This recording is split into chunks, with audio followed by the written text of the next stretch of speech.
Another quick update.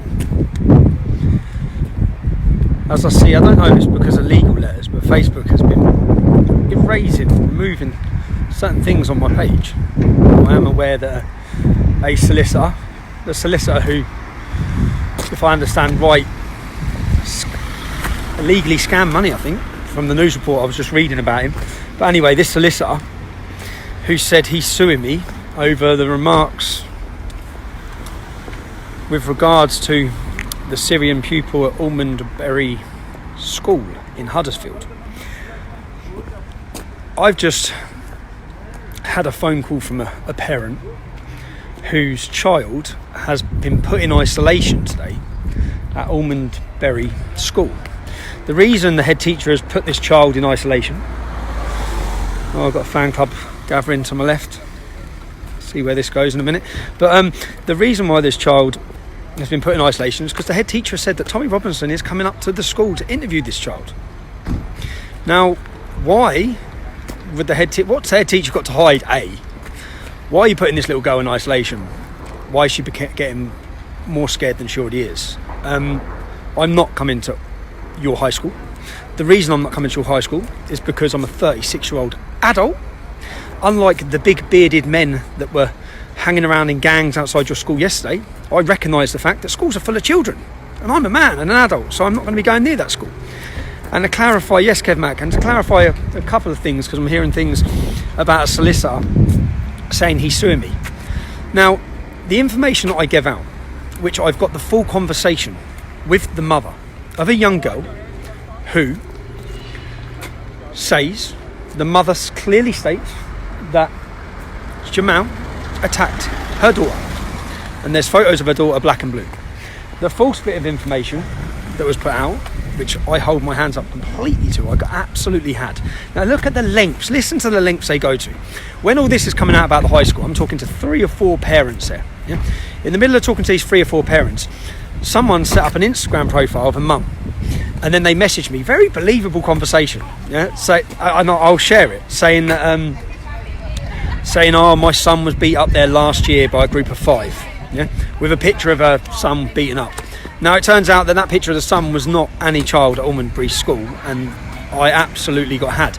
So the minute I shared that photo, the media were waiting. There's probably a journalist that done me, but the media were waiting. But I held my hands up straight away and said, look, the other parents, with regards to the young girl, I've spoke to them. I've got all my conversations recorded with them, clearly telling me, as well as a pupil at that school, clearly telling me that Jamal was involved in an attack against a young girl at that school, in which the young girl was black and blue beaten. So, just to make that clear, if you're the solicitor watching this that's suing me, I don't give a shit, alright? I've got the messages, I've got the conversations, I've got all of the log with the mum and the dad, who told me clearly that their daughter was violently attacked by Jamal. I also have another pupil, as well as another brother from that school, who told me exactly the same story, and that is the information that I shared. Now, whereas solicitors' letters may silence, and you may wish that a whole country to only hear one side of a story, as obviously you're trying to do with these legal letters, as in fact you do with many cases, with many people, you silence them and shut them up with your legal letters.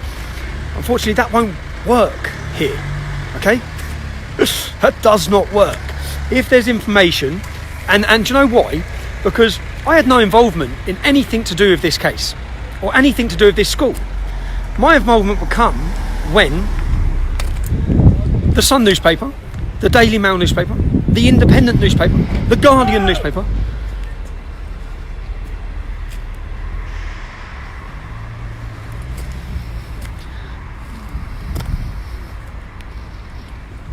I have a group of taxi drivers. They then took that they involved me. In fact, the Sun's headline, before I opened my mouth on this case, the Sun's headline had Tommy Robinson highlighted about this case. Nothing to do with me. The media involved me in this case. Tommy Robinson. All of them started tagging me and holding me involved in this case because apparently the young 16-year-old boy had shared one of my articles. Well, shoot him down, eh? So that's when I then started looking at this case. And when I started reading through my messages, I then found messages and statements from mothers at the school telling us that their daughter had been violently attacked by this pupil. Yes, I'm going to share that information. No, I'm not going to apologise for sharing that information. And you can send me as many legal letters as you want.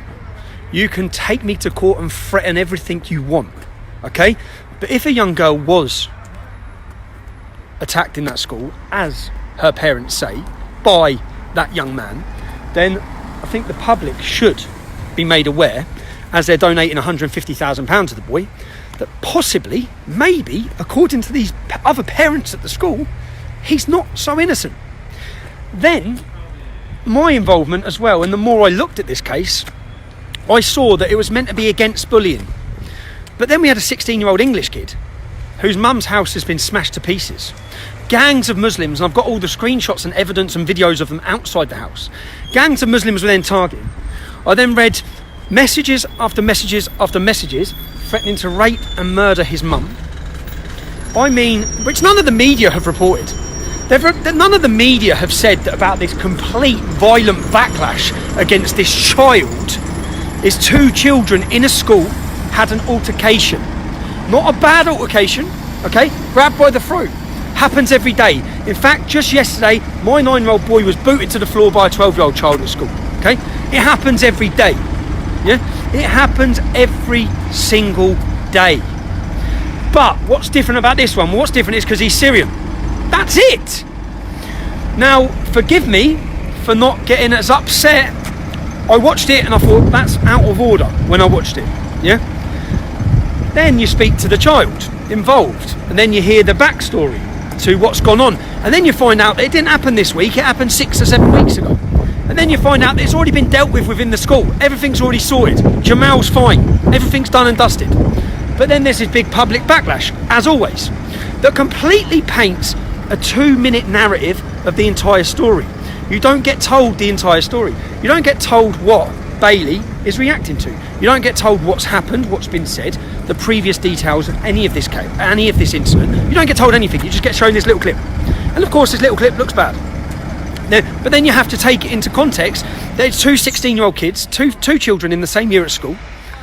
They've had an altercation. He hasn't been waterboarded, okay? He hasn't been waterboarded. A bit of water poured on his face. He's got up, he's got no visible marks, and he's gone about his day. It's been sorted out by the police, and by the police, which again the other parent was telling me, which is genuine, her daughter was violently attacked by a gang. They were prosecuted from the same school, and then they attacked her again straight after the court case. So the police didn't really work. So when that doesn't really work, if you was an English child sitting in a class and someone threatened to stab you, which is the accusation, according to Bailey, on this boy. Hey, brother. How you doing, mate? You alright? Good. Thanks. Yeah, is the accusation... How you doing, right? Yeah. Is the accusation... Then what Bailey's done is one person to one person. He's gone up and it don't look great because Jamal's a lot smaller than him. But every single person I've ever had a run in with, I've been a lot smaller than too, yeah? It doesn't mean anything, size. They're the same age. And he's gone up to him and he's just a child. They're both just children. Now from this, one boy has received £150,000. Another boy, life has been destroyed forever. Okay? Forever. He's had to leave the country and go into hiding. His mother is right now probably having a complete breakdown because from what I understand, her other siblings are being targeted now. Muslim gangs from everywhere are after them because he gripped a boy in school on a lunch break over an altercation that they had in a classroom. Shit that happens every single day. Every single day. Now, again, forgive me, but when we see this young child, this boy, and we see the reaction to this, know that in every town and city right now, there's no money. In fact, there's 20 young girls waiting for counselling in Rotherham alone, waiting for counselling because the money's not there. It's £150,000 just been donated to Jamal. The whole virtue signal of this whole case and this whole event, which is school playground bullshit on 2 kids, that's been blown completely up. And it's been blown completely up, and the media is still attacking Bailey's family and Bailey. Yeah, they're not recognising that he's a child, that he's had an altercation at school, and he's now hiding in another country, terrified. What would happen now if Bailey was to, well, God forbid, but what would happen if he's that low and that scared? Yeah, if he's that low and that scared about what happens now with his life, how he ever shows his face in his hometown again, because everyone is outside his house trying to kill him because he grabbed someone by the throat. He didn't say no racial abuse, no abuse at all. In fact, from what I understand, the boy has mixed race brothers and sisters. So from what I understand, the attempt to turn this onto the reasoning being because he's Syrian refugee. And when we say he's a refugee, he's been in this country for 9 years, I believe. Something like that, 8 years. It's not like he's come in the last couple of years. He's established, he's in the school, he's probably gone to junior school, he's now at high school. The whole Syrian refugee thing has been used. He's just a kid in a playground that's had beef in class, and one of the other child he's had beef with has come up to him and grabbed him by the throat.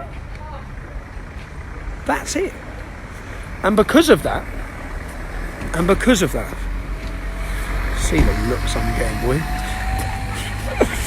Oh, mate. And because of that, one child is, and an imam, I watched yesterday as an imam come out of the school. I'll tell you what, keep your fucking imam out of the school. What's an imam going into the school for? Coming outside the school gates and addressing everyone. The imam. What are you doing here, mate? What's it got to do with you? The school have sorted this out. It's a school issue. Why is the imam at the school? Giving speeches outside the school gates. Why are loads of bearded Muslim men outside the school? Why have you come up to a school full of children, mob-handed? Why has a young child received tens of, no matter what, even if Bailey was completely and utterly in the wrong, is no one going to condemn the hundreds of messages you can all see that threaten to murder and rape his mother? Is no one going to condemn that? I get funny looks everywhere I go. I usually get handshakes, but the reason I'm getting funny looks is you can see here, these are taxis. Taxi, 10 taxis. Taxi. They're all taxis and they're all Muslims. And in fact, I was standing here, the last time I was standing here, I was getting a train and they come out and they were shouting threats and what they're going to do to me and what they're going to do to me. And I was on the other side of the platform, there's about 6 of them. And then, so the next morning I come back down and I just went up and knocked on their little taxi window. I said, I'm not going to be scared or intimidated by this. So ring your mate last night who was here.